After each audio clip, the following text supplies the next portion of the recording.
We're holding by Ois Beis of the Maamar. Well, so we had a question in the first paragraph of the Maamar in the first Ois. We were asking, how is it that we're asking in davening, Vetaher Libeinu l'avdecha be'emes, purify our heart so that we can serve you in truth? If we're already serving Hashem, if we're doing something that's work of the heart, of thinking about Hashem, of davening, that already itself is truth. So why are we asking that avodah should be in a truthful way? We have to,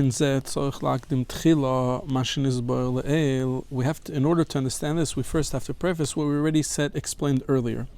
And what the Rebbe is talking about is a Maamar that the Rebbe said on that Rosh Hashanah of that year. The beneshama yesh beis pchines. Our neshama, our soul, has two aspects to it. And what are those? Haneshama k'moishi b'pchinas ayin. Our neshama in a way that it is in a way of ayin. And v'aneshama k'moishi b'pchinas yesh. Now, what we mean when we're saying ayin and when we're saying yesh, we don't mean when we say ayin, we don't mean that the neshama doesn't exist. What we're saying when we're saying ayin is it's the opposite of yesh. What's yesh? Yesh is the way the neshama is down here in this world, where we feel as a yesh, as something that is, meaning as something that's independent, as something that exists as an entity of itself that seems to be apparently like independent of anything else, and that's what we call yesh. So there's the neshama the way it is down here in this world, where it's like a metzius, where it's something, where it's a yesh, and then there's the neshama the way it is ayin. And obviously what we're talking about is from the perspective, looking at things from the perspective of this world. And why is that? There's a concept in Chassidus that's called that mitzad elokus, when you're looking bilamayla lamata, when you're looking from above, so elokus b'pshitus, v'olam b'yischachus. Godliness is like the status quo, that's like the real thing. If you're looking from the bird's eye view, from above, from Hashem's perspective. So when you look at the world, so godliness is the status quo. V'olam, and this whole existence of worlds is what's called b'yischachus. It's like something new, it's something novel. What is this? What are worlds? And when you're looking from the perspective of this world and the way we are here, and so Oilamis b'pshitus, the metzius of the world, is the obvious and apparent thing. This is reality. And elikus, if somebody comes and starts talking to you about godliness, it's b'yischachus. That seems to you like something new. Someone is telling you some new chidush. And when we're looking from that perspective, the neshama down here, yesh, feels like it's a metzius of itself. It feels like this is the real reality, the yesh. And everything that's above, the neshama, the way it is, lamayla, seems to be something that's ayin, something to be that isn't, something that's not there, meaning something that is not in existence the way we know existence down here. And again, from another perspective, like we were explaining before, when we're saying ayin, is really because the neshama, the way it is above, is not really like a yeshus, a metzius for its own self, like an independent existence, but it's completely nullified. It's ayin, it's completely nullified to God when the way the neshama is lamayla. So that means, when we're saying lamayla, what do we mean? What we're saying here is that really we exist. The Rebbe has explained to us here that we exist on many dimensions, and the dimension in which we exist here in this world, our neshama is even our neshama. We're not talking about our guf, and we're not even talking about our nefesh habamis. We're talking about our nefesh elikis, our godly soul. What the Torah explains in Perek Beis in Tanya, that we have a godly soul, nefesh elikis, chelek elokam mimal mamish. The way our godly soul is here in this world, in this dimension here, it's in such a way that it's yesh.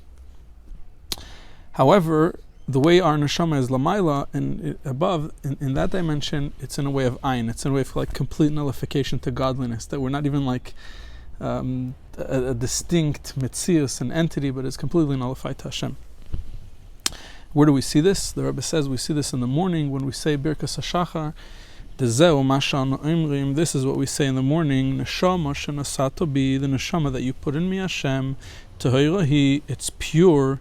Ata v'rasa, ata yitzarta, Hashem, you created it. Ata yitzarta, you formed it. Ata nafachta bi, you blew it into me.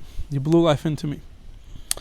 So when we're talking in this bracha that we say in the morning in Birkas HaShachar, what we're talking about four worlds. So Tehoirahi, it's talking about Olam HaAtzilus, and after the world of emanation. Afterwards, it's talking about Ata v'rasa is already the world of Bria, and then Ata Yitzat is the world of Yetzira. Ata Nafachta Bi, that's already here in the world of Olam HaAsiyah. So what we're seeing here is that our neshama, our nefesh elikis, our godly soul exists on these four levels of oilmas. The truth is that Chassidus, it's explained that really our neshama exists even way beyond that.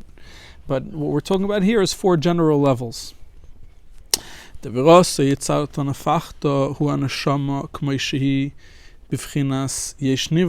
talking about the three lower levels that we're saying in this bracha. The bracha, we say, you created it. We're talking about already in Olam Hizbiyah and the worlds of Bria Yitzhak. It's our neshama, the way it's already a yesh nivra, the way it's already a creature. Because as we know in general, when we're talking about the world of Atzilus, so we say about Atzilus, it says Ihu v'chayu ichad and Ihu v'garmu ichad. Hashem and the Oros of Atzilus, the lights of Atzilus, Hashem and the lights are one. And Iu v'gamu ichad, Hashem and the Kalim of Atzilus are also one. There's complete unification in the world of Atzilus, which is not just a godly world that we have no connection with. No, our nefesh elikis, our godly soul, actually exists right now, also on that dimension of Atzilus. And in that dimension, our neshama is in complete unification with Hashem. That's what we're saying. It's ayin. It's in complete. It's tahirahi. That's what we're saying in the bracha tahirahi. It's in complete nullification to Hashem. But once it already we say atav rosi, it's ata nafachta bi. When you talk about the neshama, the way it is in olam hizbiyah, in the worlds of bria yitzhak, then even our nefesh elikis becomes a yesh nivra, an independent existence, a creature. The Lashon Bria, when we say creature, creation, B'Lashon HaKodesh, Bria Yesh Ma'ayin, what we're talking about is creation of something from nothing. Meaning that previously there was complete nullification to Hashem.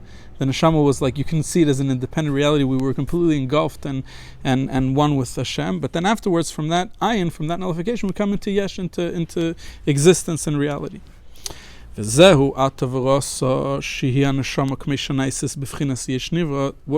Atav Hashem, you created my neshama, it means you took that neshama that was Tohira, that was fully nullified to Hashem, and then you made it, V'rasa, you created it, meaning you made it into a Yesh Nivra, into an independent creation. And when we say Ufchinas Tohira, he who koidem la'atav V'rasa. Like we said, Tohira is in that part of the bracha, when we're talking about the neshama, the way it is in Atzilus, the way it's higher. Our neshama, the way it is on the dimension where our neshama is full on godliness. When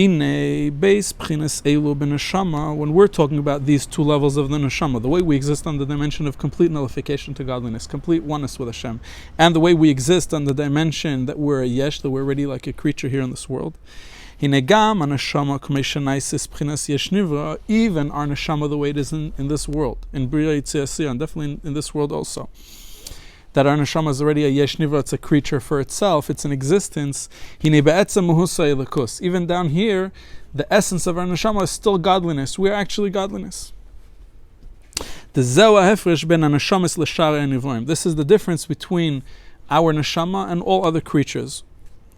What's the Rebbe basically saying here? What the Rebbe is going to say also is, because really the question that you might ask, what do you mean our neshama is godliness? Everything is godliness. Being that we know that ein oid milvado, it says in the Torah that there's nothing besides Hashem. So even the chair and the table, everything is godliness. We know that there's nothing besides Hashem. But the Rebbe explains that there actually is a difference. When we're talking about all creatures, and we're talking about things, for example, table and chair, or even animals. So what we're not talking here that the Eibishter became that creature, the Eibishter became a table. That's not what we're saying. What we're talking about is that the Eibishter is creating the table. The Eibishter is creating the chair every second. The Eibishter is making it every second into an existence. The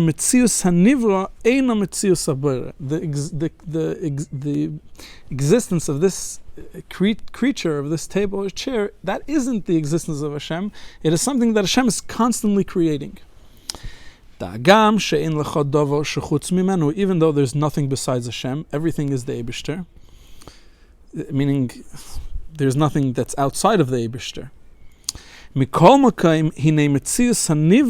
However, still at the end of the day, the existence of the table isn't the existence of Hashem. It's just not outside the existence of Hashem. You know, there's a story that the Chassid and the Misnagid were speaking, and the Chassid asks the Misnagid, if the Eibishter wanted to make that the world shouldn't exist anymore, what would the Eibishter do? So the Misnagid said the Eibishter would burn the world. So the Chassid asks him, what would he do with all the ashes? So he said he would wash them away. So that you still have water. So the Misnagid says, so then the Eibishter would heat it up and evaporate it. And so the Chassid said, you still have the gases. And then the Misnagid doesn't have an answer at the end of the day.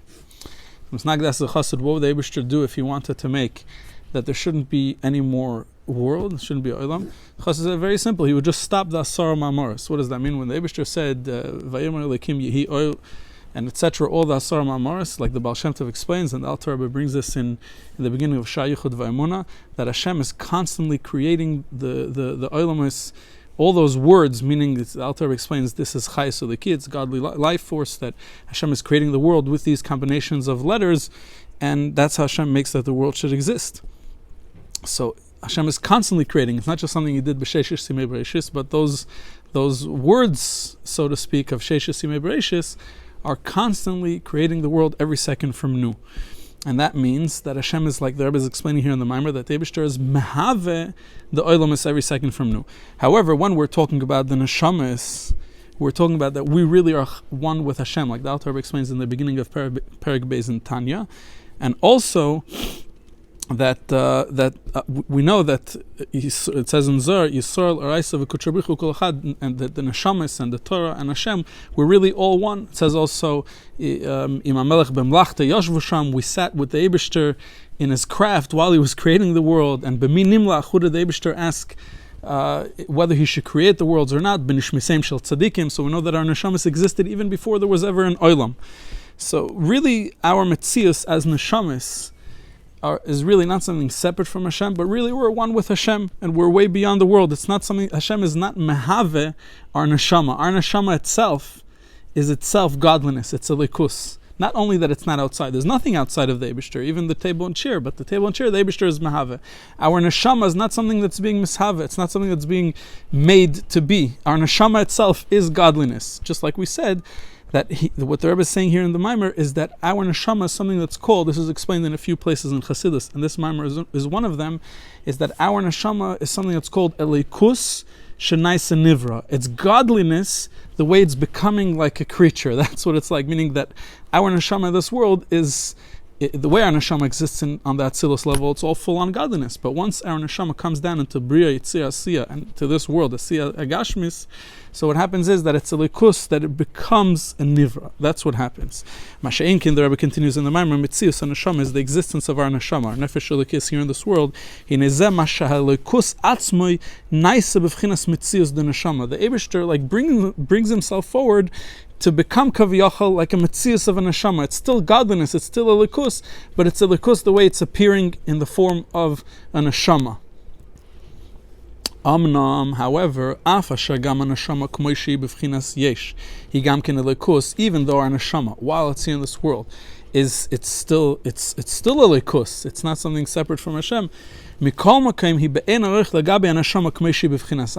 not the same thing like the way our neshama is in Atzilus, where it's in complete nullification to godliness. Because at the end of the day, it comes in some kind of tzir. Once it's already in Olam Hizbir Tziyasiyah, it has some kind of form. If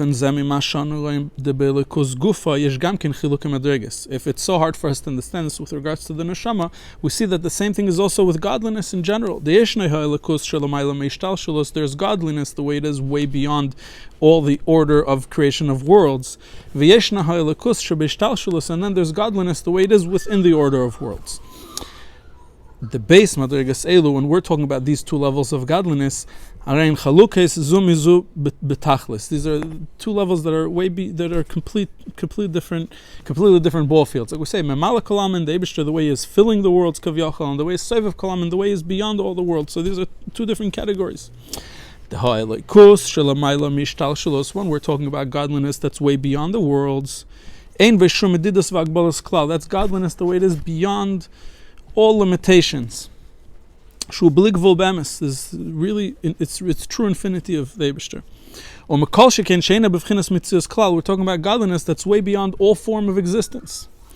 Hainu she'ene gam besuga mitzias da'or. We're talking about something that's even way beyond what we call godly light, or and soif, godly revelation. It's beyond revelation. We're talking about godliness that's beyond what can even be revealed.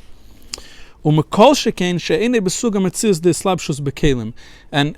all the more so that it definitely is not that kind of godliness that comes into Kalim, meaning God, the way He reveals Himself within worlds, the way He's mislabish in Kalim of Atzilus, meaning Hashem expressing His light, His revelation in the world. We're not even talking about that's already Memalek Olam, and that's already Hashem revealing Himself within the worlds. When we're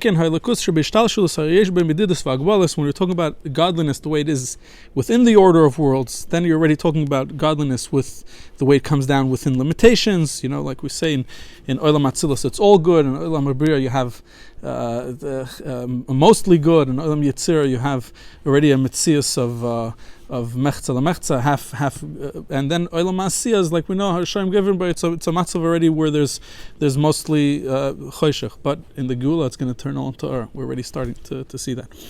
So v'hu b'vchinas mitzius Ur ad gam amitzius deslabshus b'kelim. Once you're talking about godly light coming down through the worlds, Atzilus, Bria, Tzir, you're talking already that the Eibishter is already shining His light in such a way that it's within the kelim of the worlds, within the parameters of every one of these worlds.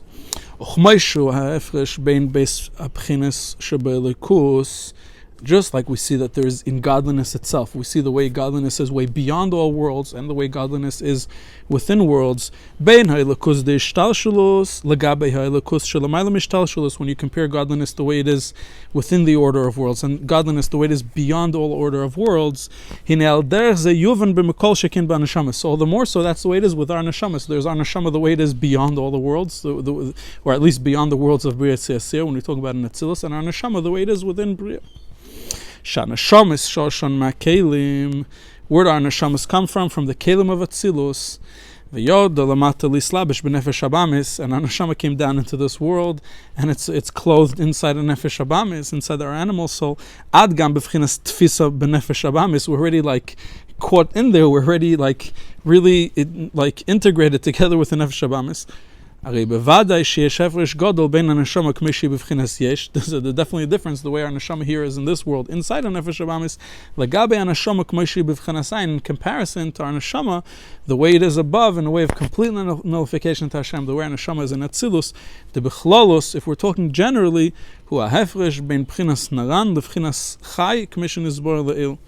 the Rebbe explained in the Maamar of Rosh Hashanah of that year of Tafshin Yud Zayin, that this is generally, we're talking about godliness the way it is above Ishtalshulos. It's what's called Chaye Yechida, like we say, Chamisha Shemes Nikru La, the Neshama itself has 5 names, Nefesh, Ruach, Neshama, Chaya, and Yechida. And Yechida is the highest level. What we say in Hishanis Ansuk is Chavuko, Dvukavach, that it's like hugging Hashem and glued with Hashem. It's one. You're talking about the highest level, Yechida, and then you have the lower levels, Chaya, and then even lower, Nefesh, Ruach, and Neshama. So when we talk about Nefesh, Ruach, and Neshama, we're talking about the neshama, our neshama the way it is in the worlds of Bria Tziyasiyah, and we're talking about Chaya Yechida, we're talking about our neshama the way it is in Atzilus and beyond, where our neshama is completely like above the order of Ishtalshulos.